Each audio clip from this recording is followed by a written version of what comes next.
Hello, Ram Ram. कैसे हो आप लोग? चलिए, तो आज का वीडियो जो लेकर आए हैं, आज का लेक्चर है क्लास 10th बोर्ड 2025 में पूछा गया कुछ क्वेश्चन है, उसी से कुछ क्वेश्चन लेकर आए हैं। उस क्वेश्चन को आज डिस्कस करते हैं। तो देखिए, पहला क्वेश्चन क्या है। तो फर्स्ट क्वेश्चन है, in the adjoining figure AP and AQ are tangent to the circle with centre O if reflection angle POQ equals to 210 degree the value of x is। ठीक है, तो इस क्वेश्चन में क्या कर रहा है, एक सर्कल है, ठीक, जिसका सेंटर O है, सेंटर O है, और दो टेंजेंट है जो सर्कल के बाहर पॉइंट ए पे दूसरे को मीट कर रहा है। इसका पॉइंट ऑफ कांटेक्ट जो है ये P एंड Q है, ठीक है, और इसको सेंटर से ज्वाइन करते हैं। तो ये जो एंगल बन रहा है, ये एंगल जो इसको कहते हैं रिफ्लेक्स एंगल, रिफ्लेक्स एंगल, ठीक है। और रिफ्लेक्स एंगल दिया हुआ है 210 डिग्री, ठीक। ये x है, तो आपको वैल्यू फाइंड करना है 2x बराबर क्या होगा, 2x का वैल्यू क्या। चलिए देखते हैं क्वेश्चन को। तो जैसा कि आप जानते हैं कि सर्कल का सेंटर पे 360 डिग्री का एंगल फॉर्म होता है, ठीक है। सेंटर पे 360 मतलब 360 डिग्री का एंगल बनता है, और यहाँ पे रिफ्लेक्स एंगल 210 डिग्री दिया हुआ है।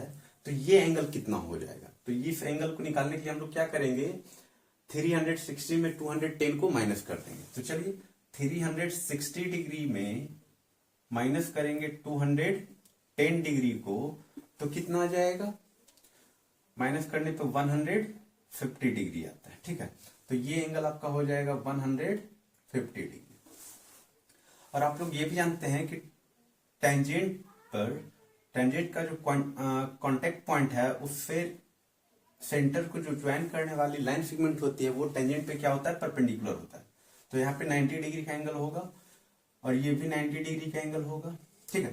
तो ये क्या है, ये क्वाड्रिलेटरल फॉर्म हो रहा है, ठीक है। तो क्वाड्रिलेटरल का सभी एंगल का सम क्या होता है, 360 डिग्री होता है। तो ये 90 प्लस 90 ये 180 हो गया। तो ये अपोजिट एंगल का सम क्या हो जाएगा, 180 डिग्री हो जाएगा। तो हम लोग क्या लिखेंगे, तो 150 degree plus x equals to 180 degree. तो x का वैल्यू क्या हो जाएगा, 180 माइनस 150, 180 डिग्री माइनस 150 डिग्री। तो x का वैल्यू जो है वो आ जाएगा आपका 30 डिग्री आ जाएगा, ठीक है। x का वैल्यू कितना आ गया, 30 डिग्री। तो हम लोग को वैल्यू निकालना है 2x का। तो 2x का वैल्यू क्या हो जाएगा, फिर 2 मल्टीप्लाई x का वैल्यू 30 आया तो 30 पुट करेंगे, और 30 को 2 से मल्टीप्लाई करेंगे तो कितना आ जाएगा, 60 डिग्री आ जाएगा, ठीक है। तो ये आपका आंसर हो जाएगा। चलिए, तो नेक्स्ट क्वेश्चन है कि if x equals to 2 sin 60 degree into cos 60 degree and y equals to sin square 30 degree minus cos square 30 degree and x equals to k by square, so k equals to what, k का value क्या होगा, ठीक। तो चलिए देखते हैं कि आपका x का जो वैल्यू दिया हुआ है, x बराबर 2 into sine 60 degree into cos 60 degree है, ठीक है। क्या लिखेंगे, 2 इंटू साइन 60 का वैल्यू क्या होता है, तो साइन 60 का वैल्यू √3/2 होता है। तो इसका वैल्यू हम लोग लिखेंगे √3/2 इंटू कॉस 60 का वैल्यू 1/2 होता है। तो 2 से 2 कैंसिल हो जाएगा, तो x बराबर √3/2 आ गया, ठीक। चलिए, y इक्वल्स टू है sine square 30 degree minus cos square 30 degree.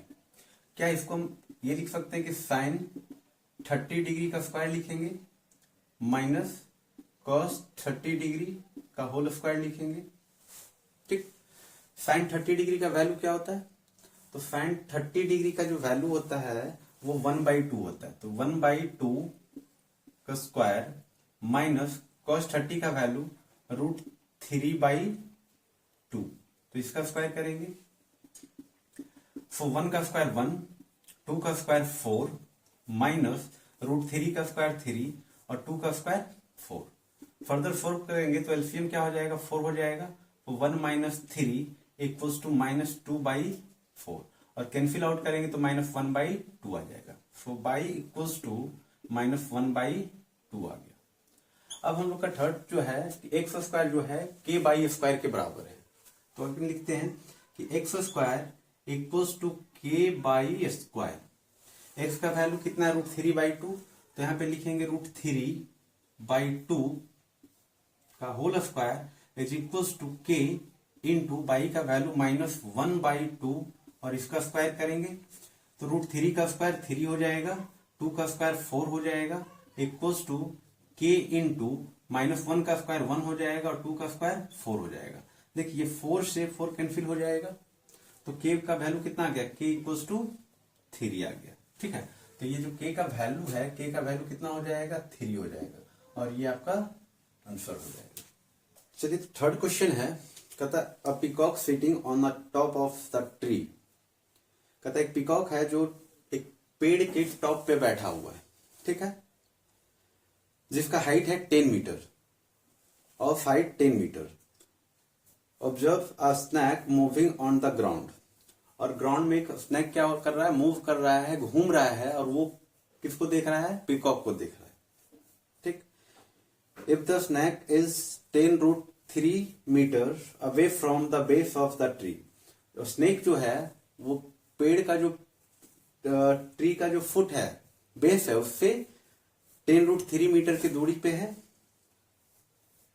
Then the angle of depression of the snake from the eye of the peacock is.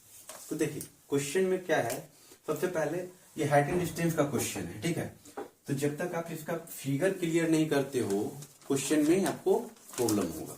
तो क्या कहता है, ट्री है जिसका हाइट दिया हुआ है 10 मीटर, ठीक है, इसके टॉप पे क्या बैठा हुआ है, एक पीकॉक बैठा हुआ है, ठीक।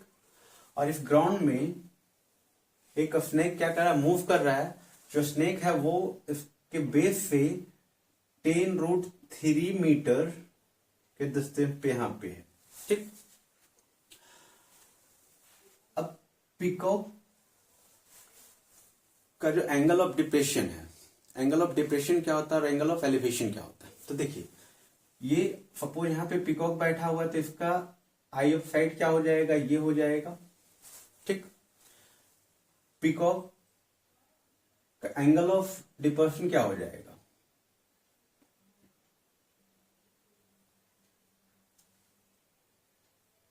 ये हो जाएगा। तो इसको हम लोग क्या मान लेते हैं, ये थीटा हो जाएगा डिपर्शन, ठीक है।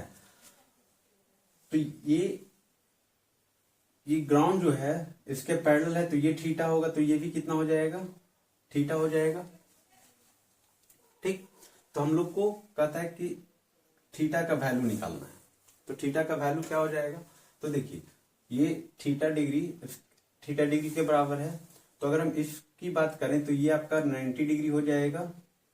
थीटा एंगल का जो अपोजिट साइड होता है इसको क्या कहते हैं, परपेंडिकुलर कहते हैं, और ये क्या हो जाएगा, बेस हो जाएगा, ठीक है। ट्रिग्नोमेट्रिक रेशियो यूज करेंगे क्या, तो tan थीटा बराबर क्या हो जाएगा, परपेंडिकुलर अपॉन बेस हो जाएगा। सो tan थीटा बराबर परपेंडिकुलर अपॉन बेस। परपेंडिकुलर कितना दिया हुआ है, 10 मीटर दिया हुआ है, बेस कितना दिया हुआ है, 10√3 दिया हुआ है, 10√3 मीटर दिया हुआ है।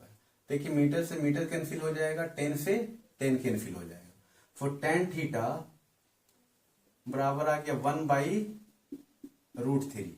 अब बताइए tan कितने डिग्री का मान 1/√3 होता है, ठीक है। फॉर tan 30 डिग्री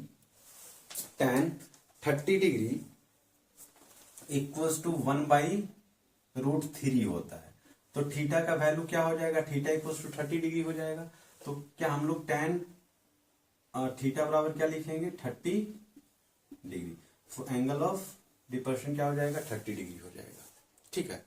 चलिए लास्ट क्वेश्चन है, कहता है if the mode of some observation is 10, कुछ ऑब्जर्वेशन का मोड दिया हुआ है जो कितना है 10 है, and the sum of mean and median, mean और मीडियन का सम जो है वो 25 दिया हुआ है।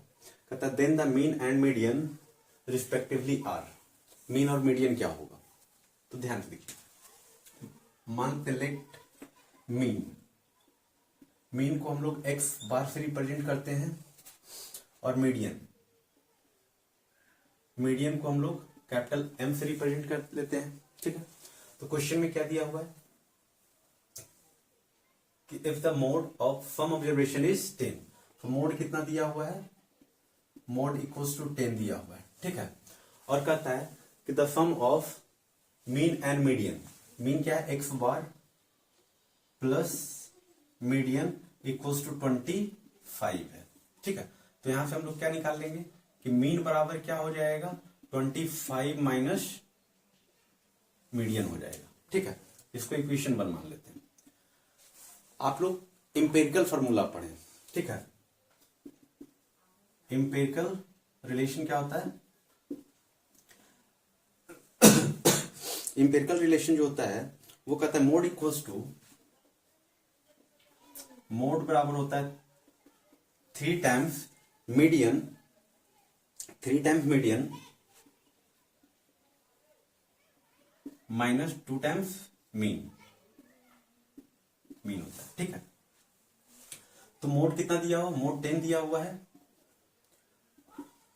3 मीडियन को m से डिनोट करते हैं, m लिख लेते हैं, माइनस 2, मीन कितना आया है, तो मीन आया है आपका 25 माइनस m आया है, ठीक है।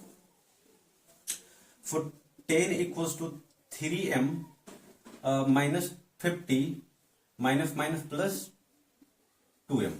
अब देखिए माइनस 50 को हम इधर ट्रांसफर करेंगे, प्लस हो जाएगा, तो 50 plus 10 60 equals to 3m minus 3m plus 2m 5m हो जाएगा। सो m बराबर क्या हो जाएगा 60 divided by 5 equals to 12। So m बराबर कितना आ गया 12 आ गया, तो मीडियन आपका 12 आ गया। अब putting the value of m in equation 1, equation 1 क्या है कि मीन जो है वो दिया हुआ है 25 माइनस मीडियन, तो 25 माइनस मीडियन कितना आया है 12 आया है, फिर 12 माइनस करेंगे तो कितना हो जाएगा 13 हो जाएगा, ठीक है। तो आपसे क्वेश्चन में पूछा जा रहा है then the mean and median is, mean और मीडियन क्या हो जाएगा, तो आपका मीन जो है वो 13 हो जाएगा और मीडियन क्या हो जाएगा 12 हो जाएगा, तो 13 एंड 12 इज योर आंसर, ठीक है। तो चलिए, तो नेक्स्ट वीडियो में कुछ और क्वेश्चन लेकर मिलते हैं, तब तक के लिए सभी को जय हिंद।